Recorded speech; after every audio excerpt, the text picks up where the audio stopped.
안녕하세요. 반려동물 관리사 과정을 맡게 된 훈련사 유진원입니다. 자, 오늘은 14강 반려묘의 행동학에 대해서 알아보도록 하겠습니다.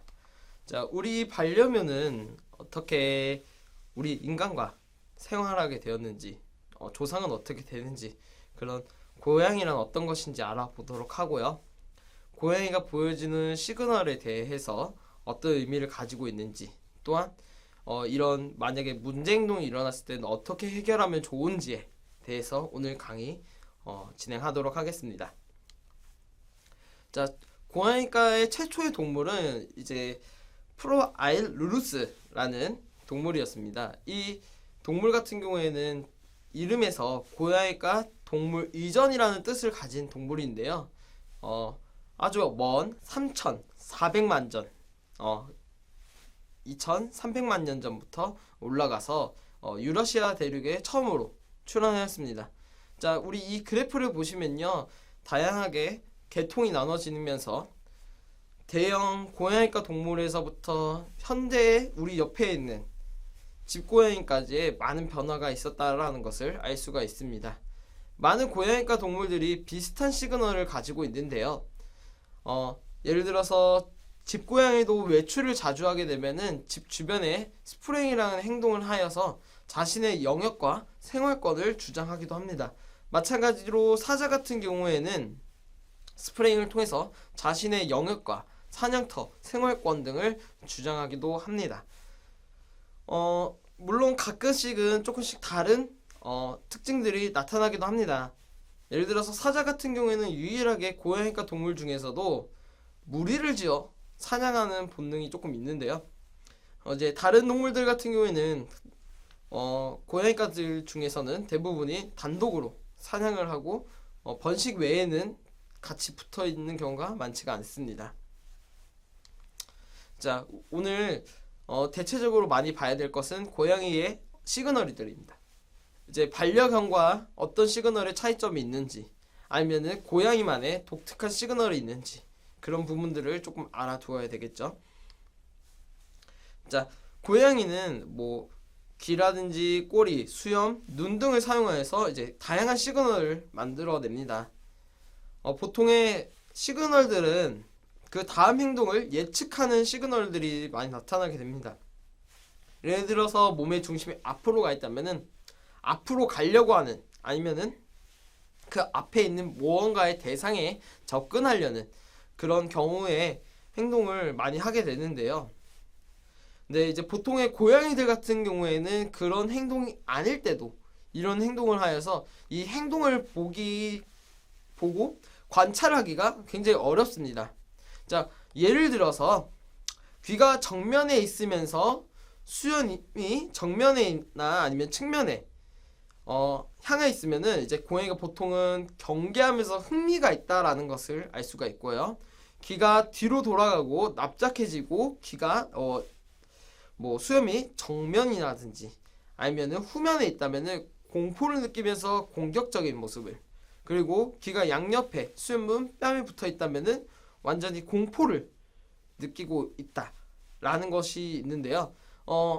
이건 생각보다 관찰하기도 어렵고 그때그때 상황에 따라서, 아니면 꼬리의 움직임에 따라서, 아니면 등에 있는 털들, 즉 갈기들 털들이 얼마나 서 있는지에 따라서 조금씩 달라질 때도 있으니 꼭 꼼꼼히 관찰 후에 이 행동에 대해서 예측을 해주시기 바랍니다. 자, 고양이는 바디 시그널들이 있는데요. 자, 여기 사진을 보시면요, 고양이가 경고하려는 자세를 취하고 있습니다. 그런데 아이러니하게도 이 자세에서는 두 가지 의미가 있습니다. 저리 가와 가까이 와 라는 두 가지 해석이 있는데요. 보통의 반려묘를 키우시는 분들이라면은 저 자세가 나에게 와서 애교를 부리기 위한 자세라고 생각하실 수 있습니다. 고양이를 잘 모르고 길고양이들을 많이 봐왔다면은 저것은 싸우기 직전의 자세라고 생각하실 수가 있어요. 즉, 한 가지 행동에 두 가지 의미가, 정반대된 두 가지 의미가 같이 있는 건데요. 자, 공격적인 시그널 같은 경우에는 저렇게 몸을 표현하는 것이 몸을 크게 만들어서 상대에게 위협을 주는 행동입니다. 즉 상대방에게 경고를 함으로써 나에게 공격을 하지 못하도록 미리 위협을 하는 행동인데요.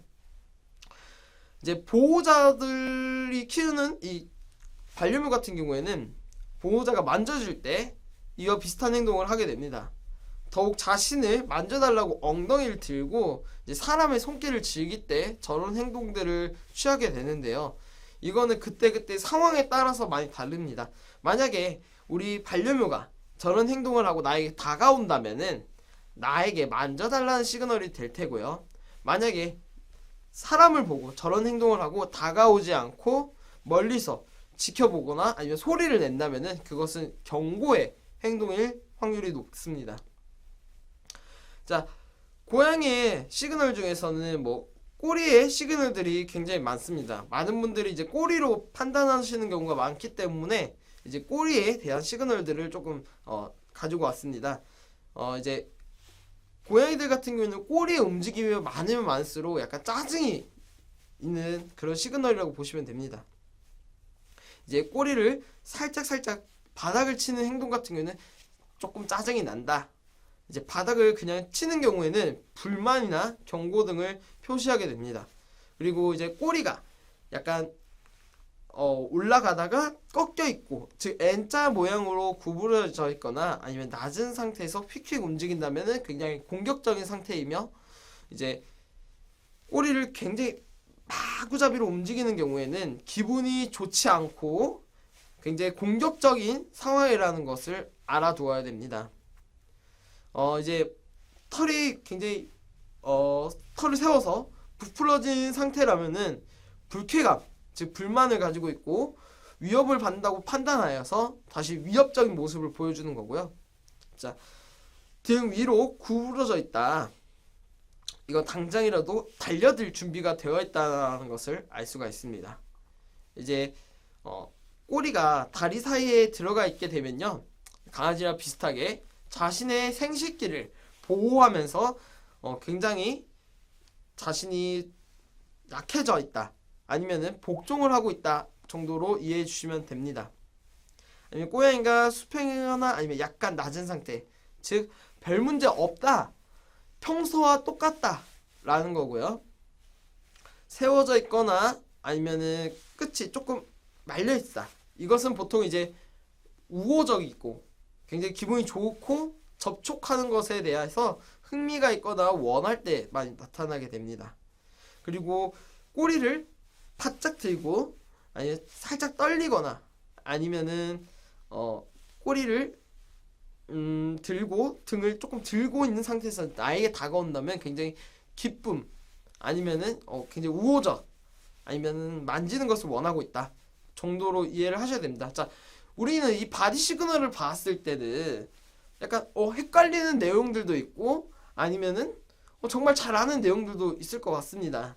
근데 이제 보통 나의 반려묘에 대해서 이런 행동들을 적용시킬 때는요, 충분히 관찰 후에 우리 반려묘는 이런 특징을 가지고 있고 보통 이런 기분을 나타내는구나 라는 것의 판단의 기준에서 반려묘를 관찰한 뒤에 정확한 시그널을 구별하시는 게 중요합니다. 이제 개나 고양이들도 마찬가지로 시그널들이 사람과 살면서 아니면은 다른 반려묘와 살면서 시그널의 의미가 조금씩 변형되는 경우가 있습니다. 그렇기 때문에 정확하게 관찰을 하고 나서 이 시그널의 궁극적인 의미를 알아두시는 게 굉장히 중요합니다. 자, 우리 고양이가 아까 등을 구부리고 있는 사진을 보았습니다. 보통은 이제 정확하게 알려면은 고양이의 다음 행동을 알아보는 게 굉장히 중요합니다. 만약에 엎드려 있거나 아니면은 사람이라든지 아니면 다른 동물에게 천천히 다가오고 있다면은 접근해도 좋다라는 뜻을 가지고 있습니다. 이제 간혹 배를 보여주거나 아니면은 반려견들이 해주는 모습처럼 몸을 좌우로 흔들면서 굉장히 어리광을 피우는 모습을 보여주는데요. 이거는 굉장히 이제 보호자와 굉장한 신뢰감으로, 유대감으로 묶여 있어서 보여주는 행동이기도 합니다. 하지만 배를 보여준다고 해서 배를 만지면은 공격을 받을 수 있으니까 주의하셔야 됩니다. 자, 우리 고양이들 같은 경우에는 이제 후각과 촉각으로도 시그널들을 보내는데요. 대표적으로 이제 소변과 땀과 발에서 나는 아니면 꼬리에서 나는 냄새들, 그리고 이제 간단한 터치들, 이 정도가 있습니다. 이제 소변 같은 경우에는 편안함을 느끼는 경우에 이제 머리라든지 아니면은 뺨이라든지 이런 부분들을 자기가 안정되는 장소라든지 아니면 자기가 생활하고 있는 곳에 머리를 문지르거나 소변을 뿌리기도 합니다. 근데 이제 보통은 이 소변을 뿌리는 행동이 굉장히 위협을 느끼는 곳, 즉 자신의 생활권의 경계가 되는 곳에다가 이제 소변을 보는 경우가 많습니다. 이제 보통 중성화 전의 고양이는 이 소변을 뿌리는 행동, 즉 스프레잉을 통해서 자신을 알리고 라이벌을 위협하며 또한 자신이 번식의 준비가 되어 있음을 알려주는 역할도 하게 되는데요. 이 스프레잉, 즉 소변 안에는 여러 가지 호르몬이라든지 아니면 유전적인 정보들이 조금씩 있기 때문에 고양이들은 이 냄새를 통해서 번식의 준비가 되어 있는지 아니면은 이 고양이가 건강한지 아니면은 좀 건강하지 않은지를 파악할 수가 있습니다. 또한 이제 이 소변 같은 경우에는 중성화가 되어 있는데도 스프레잉이라는 이런 행동들을 하게 된다면은 굉장히 불안함을 느끼고 그것을 해소하기 위해서 소변을 경우가 많습니다. 그렇기 때문에 반드시 원인을 찾아서 빨리 해결해 주시는 게 이 반려묘의 정신 건강 그리고 스트레스에 굉장히 중요한 것이라고 볼 수가 있습니다. 자, 이제 뺨과 발 그리고 꼬리, 즉 이것은 고양이의 몸에서 나는 냄새를 다른 고양이라든지 물건에 묻히는 행동인데요. 이제 물건이나 다른 고양이에게 문질러 분비샘에 나오는 냄새를 퍼뜨립니다. 이걸로 인해서 함께 생활하는 고양이 같은 경우에는 무리의 의식을 가지게 할 수 있고요.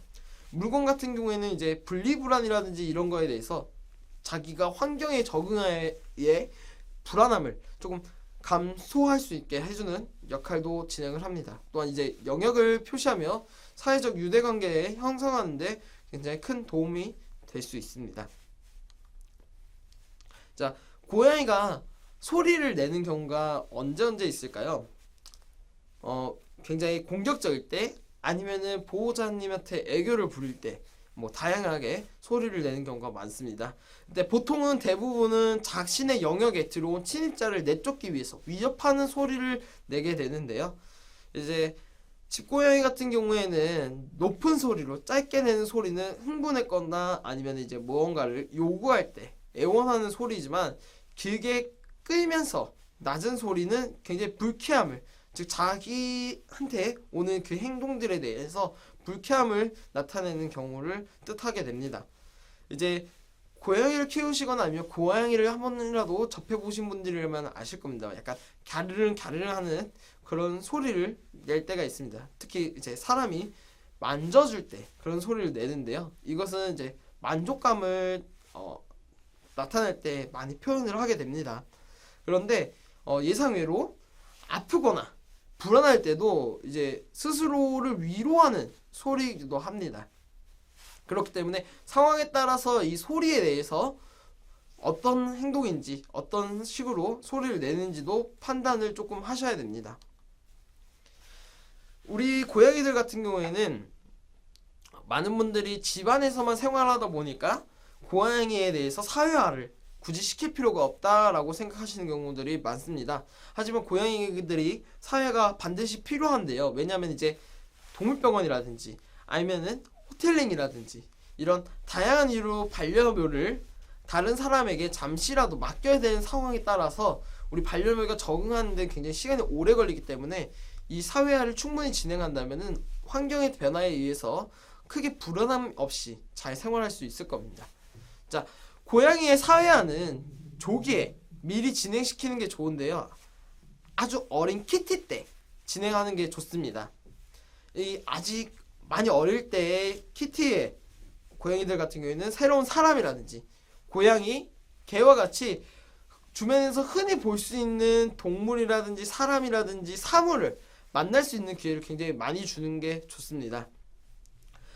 만약에 만나고 나서 충분히 잘 대처하거나 아니면은 무난무난하게 잘 진행을 해왔다면은 간식으로 마지막에 좋은 기억이 남을 수 있도록 포인트를 주는 게 굉장히 중요한데요. 이런 과정은 보통 이제 반려견에게도 똑같이 적용되는 것이기 때문에 많은 분들이 어렵지 않게 실천만 한다면은 잘 해내실 수 있다라고 생각이 됩니다. 자, 우리 어미 고양이 같은 경우에는 사회화를 8에서 12주로 12주가 지나고 나서 이 키티 때 데리고 오시는 게 굉장히 좋습니다. 자, 보통 이제 우리들은 키티, 즉 어린 고양이들만 데리고 오는 게 아니죠. 가끔씩 이제 성묘를 입양하게 되는데요. 만약에 성묘를 입양을 진행하게 되었다면은 일상이 변화하는 것에 따라서 굉장히 크게 불안함을 느끼고요. 스트레스를 받으며 새로운 보호자에 대해서 굉장히 불신을 가지고 있습니다. 그렇기 때문에 전에 쓰던 용품을 이제 새로운 환경에 배치하면서 천천히 적응할 수 있도록 시간을 굉장히 오랫동안 주시는 게 중요한데요. 우리 반려묘 같은 경우에는 환경 변화에 빠르게 적응하지 못하기 때문에 그것을 도와주기 위해서 용품을 쓰거나 아니면은 새로운 보호자가 굉장히 낮은 음의 목소리로 반려묘가 천천히 적응할 수 있도록 도와주시는 게 좋습니다. 높은 음의 목소리 같은 경우에는 반려묘를 굉장히 긴장하고 불안하게 만들 수 있기 때문에 굉장히 낮은 음으로 얘기를 하시는 게 우리 반려묘, 즉 성묘의 반려묘의 사회화에 굉장히 좋습니다. 자, 우리 반려묘도 교육을 진행할 수 있습니다. 뭐 개들처럼 장애물을 넘거나 아니면은 뭐 공을 가지고 오거나 이런 교육은 조금 어렵지만 음식을 이용해서 아니면은 뭐 이름을 교육을 할 수가 있고요. 클리커를 통해서 어떤 특정 행동들을 만들 수도 있습니다. 또한 놀이를 통해서 스트레스를 완화하고 자신의 감정에 대해서 어떻게 표현할지도 만들 수 있고요. 자, 우리 반려묘의 이제 보통 음식을 이용한 교육은 많은 분들이 그냥 안 되겠지 생각하고 포기하시는 경우가 많습니다. 하지만 이제 고양이들 같은 경우에는 적응 능력이 굉장히 떨어지기 때문에 충분한 시간을 주고 인내를 가지고 교육을 해주신다면은 절대 어렵지가 않고요. 자, 이름 교육 같은 경우에는 이름을 부르고 항상 먹을 걸 주게 되면은 이름이 긍정적인 효과를 남게 되고 그 이름을 인식하게 됨으로써 고양이가 자신의 이름이 무엇인지, 즉 이름을 부르면 칭찬이 오는 것으로 판단하여 굉장히 이름 교육도 쉬울 것입니다. 자, 클리커 교육 같은 경우에는 딸깍 소리가 나면은 보상을 줌으로써 즉 이름과 비슷한 효과를 가지게 되는데요. 이 클리커의 특징 같은 경우에는 행동에 포착을 하여서 그 행동을 강화하는데 굉장히 용이하다라는 장점이 있습니다. 이제 단점 같은 경우에는 이 클리커 교육을 잘못하였을 때 문제 행동도 역시나 심하게 강화되는 경우가 있기 때문에 굉장히 주의하셔야 되고요. 보통 이제 놀이를 통한 교육 같은 경우에는 입질이라든지 긁는 행동이라든지 뭐 아니면 스프레잉이라든지 이런 행동들을 어느 정도든 완화하고 고쳐 나갈 수 있습니다. 자, 우리 반려묘 같은 경우에는 여러 가지 교육이 진행되지 않으면 문제 행동들이 따라올 수가 있습니다. 예를 들어서 가구를 긁어서 파손시킨다거나 아니면은 화장실 외에 다른 곳에 배설을 하여서 배설을 치우게 한다거나 아니면은 갑작스럽게 공격성을 나타내거나 뭐 이런 여러 가지 문제들이 있습니다. 보통 이런 문제 행동이 나타나게 되면은 보통 이제 갑작스럽게 나타나는 경우에는 불쾌하거나 아니 건강에 이상이 있는 경우에 이런 행동들이 나타나게 되는데요. 이때는 빨리 원인을 찾아서 해결해 주셔야지만 이 반려묘의 건강에 굉장히 좋습니다. 이 반려묘 같은 경우는 굉장히 예민한 성격 때문에 스트레스로 인해서 굉장히 빠르게 다른 질병들을 얻을 수 있기 때문에 굉장히 빠르게 잘 찾아서 해결할 수 있도록 해야 됩니다. 자, 그리고 제가 아까도 말했다시피 우리 반려묘 같은 경우는 상황에 변화에 적응하는데 굉장히 오랜 시간이 걸립니다. 그렇기 때문에 인내심을 가지고 대처해야지만 문제를 최소화하고 해결할 수가 있습니다. 자, 우리 반려묘 같은 경우에는 대부분이 갑작스러운 공격성, 굉장히 보호자님들이 그런 부분들을 굉장히 두려워하시고 그리고 걱정을 하게 됩니다. 오늘 그 갑작스러운 공격성에 대해서 조금 알아보도록 하겠습니다. 이제 어릴 때 놀이 중에 보통 이제 보호자님을 물거나 활키워도 놀 수 있다라고 생각하는 경우에 이런 갑작스러운 공격성이 유지되는 경우가 많습니다. 그렇기 때문에 놀이를 통해서 보호자가 공격을 하면은 놀이가 끝나고, 마찬가지로 놀이가 끝나게 되면은 자신이 굉장히 스트레스를 받을 수 있다라는 것을 인식시켜주는 게 굉장히 중요한데요. 만약에 장난감을 가지고 놀다가 손을 물거나 활켰을 때 놀이를 중단하고 그 자리에서 반려묘를 무시해 주시는 게 좋습니다. 자, 만약에 성묘가 되고 난 뒤에 갑작스러운 공격성이 있다면은 건강상의 문제일 확률이 굉장히 높은데요. 이때는 동물병원에 가서 이제 정기적인 건강검진을 한번 받아보시는 것도 나쁘지가 않습니다. 아니면은 이제 이런 공격성 중에서 낯선 사람에 대한 공격성이 있습니다. 보통 이런 아이들 같은 경우에는 낯선 사람들, 즉 어릴 때부터 낯선 사람들을 만나보지 못한 아이들이 사람의 경계로 인해서 나타나는 행동으로 많이 나타나고요. 이런 경우에는 고양이들이 충분히 적응할 수 있도록 그 낯선 사람이 일정 거리를 유지하고 서로 관찰하시는 게 제일 좋은 방법입니다. 자, 고양이들 중에서는 이제 강아지들처럼 물건을 씹는 행동을 하는 경우가 있습니다. 이 물건을 씹는 행동 같은 경우에는 고양이가 혼자 있거나 아니면은 혼자 있는 시간이 너무 길면 이렇게 나타나는 행동 중 하나인데요. 보통 이제 지루함을 느끼고 그거에 의해서 스트레스로, 그래서 파괴 행동으로 나타나게 되는 건데요. 보통 이제 많은 고양이들이 보호자님이 신경 써주지 않아도 된다라고 생각하는 경우에 보통 이런 경우들이 많습니다.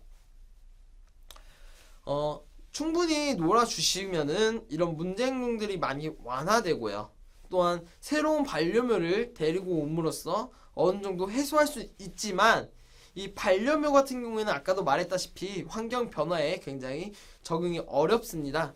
그렇기 때문에 사회화가 충분히 된 반려묘라면은 새로운 친구를 데리고 오는 것도 하나의 좋은 방법이고요. 아니면은 처음부터 두 마리를 키우는 것이 조금 더 좋은 방법이라고 보실 수가 있습니다. 자, 우리 반려묘는 가끔씩 스프레잉을 집안에서 하여 라고 하시는 분들이 가끔씩 있어요. 자, 이 스프레잉 같은 경우에는 사전에 어떤 행동이 있는지, 전조 행동이 어떤 식인지를 알아야 됩니다. 보통은 꼬리를 드는 행동으로 전조 행동을 예상할 수 있는데요. 이때는 보통 장난감을 이용해서 스프레잉이 하기 전에 자연스럽게 유도를 통해서 스프레잉을 못하게 하시는 게 제일 효과적이고요. 또한 이 스프레잉이라는 것은 스프레이처럼 소변이 분산되는 것을 스프레잉이라고 하는데, 스프레잉을 자주 하는 곳에다가 알루미늄 호일을 깔게 되면요, 이 알루미늄 호일에 스프레잉이 들어가면서 소리가 나게 되는데, 이 소리가 굉장히 고양이들에게 좋지 않은 소리로 들리게 됩니다. 어떻게 보면 약간 부정적인 교육 방법이기도 한데요. 이렇게 하면은 굉장히 효과적이다 라는 것만 알아주시면 좋을 것 같습니다. 또한 이제 고양이들이 가끔씩 화장실 외에 이불이라든지 아니면 소파 밑이라든지 아니면 카페트 위에서 배설을 하는 경우가 있는데요. 이 배설에 이제 배변 실수가에 대해서 보통 이제 리터박스에 문제가 있다고 생각되는 경우가 많습니다. 자, 이 배설 시에 고통을 느끼게 됐을 때 리터박스와 연관지어서 배변을 참는 경우도 있습니다. 사람이라면은 자신이 무엇을 먹어서 잘못되는지라고 생각할 텐데, 고양이 같은 경우에는 이 리터박스에서 내가 배변을 보았기 때문에 내가 아픈 거야 라고 생각을 하는 경우가 있습니다. 그렇기 때문에 이때는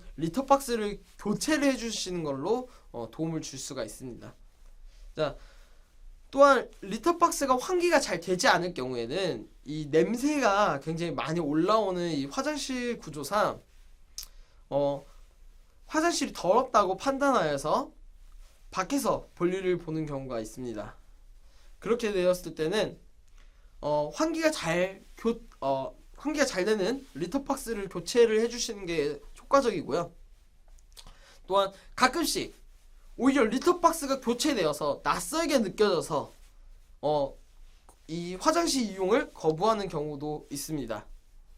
그렇기 때문에 이 리터박스를 교체를 할 때는 굉장히 고민을 많이 하셔야 됩니다. 고양이가 좋아하는, 우리 반려묘가 좋아하는 이 리터박스를 구입을 하시는 게 굉장히 중요하고요. 마찬가지로 환기도 잘 돼야 되고요.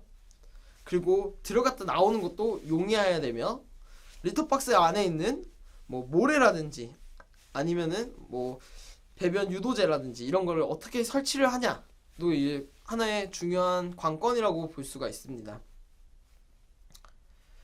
우리 고양이들이 만약에 특정하게 이상한 행동을 한다면은 보통은 이제 질병이라든지 아니면 정신적인 문제가 있다라는 것을 알 수가 있었는데요.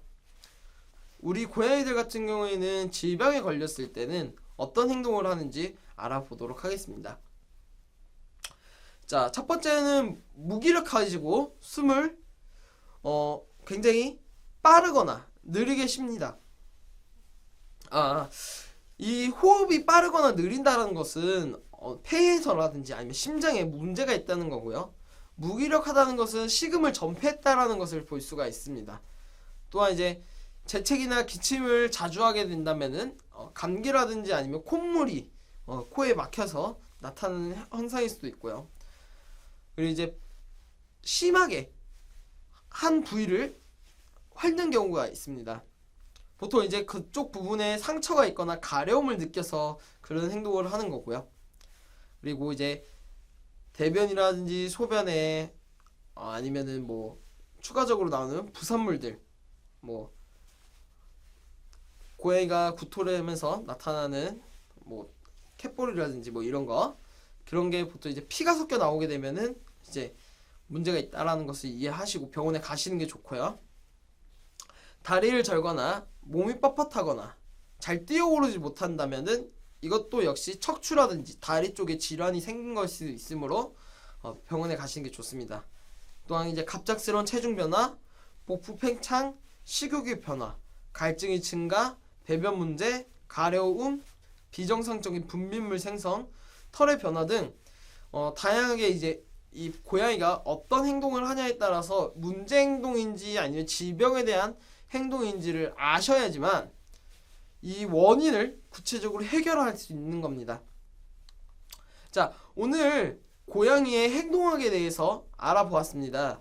우리 고양이들 같은 경우에는 다양한 행동을 하면서 다양하게 표정도 내고 꼬리로도 다양한 것을 표현합니다. 하지만 이 행동들을 종합적으로 봤을 때 나오는 결과는 그때그때마다 조금씩 달라질 수 있기 때문에 보호자님의 충분한 관찰과 그리고 충분한 시간을 들여서 이 반려묘에 어떤 행동이 어떤 의미로 쓰고 있는지 구체적으로 아셔야 될 것 같습니다.